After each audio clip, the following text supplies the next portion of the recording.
நாம இப்ப நிக்கிற இடம் எது அப்படின்னு பாத்தீங்கன்னா, தென்னிந்தியாவின் வற்றாத ஜீவ நதியான தாமிரபரணி ஆற்றுல தான் நிக்கிறோம்.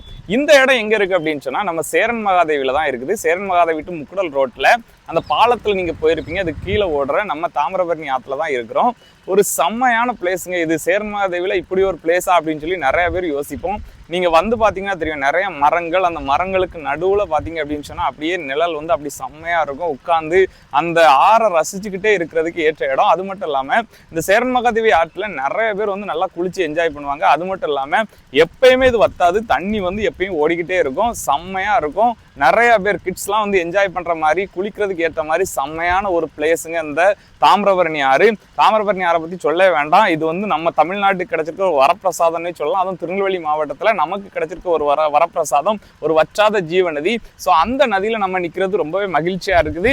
ஸோ நீங்க சேரன் மகாதேவி வந்தீங்கன்னா கண்டிப்பா அந்த பாலத்துல வரும்பொழுது நம்ம தாமிரபரணி ஆற்றை விசிட் பண்ண மறந்துடாதீங்க. அது மட்டும் இல்லாம கீழே நீங்க வந்தீங்க அப்படின்னு சொன்னா, ஸோ அந்த ஒரு அமைதியான ரம்மியமான அந்த இடத்தையும் நீங்க கண்டிப்பா வந்து பார்க்கணும், கண்டிப்பா விசிட் பண்ணணும். ஸோ வேற ஒரு நல்ல அப்டேட்டோட நான் உங்களை சந்திக்கிறேன். நன்றி.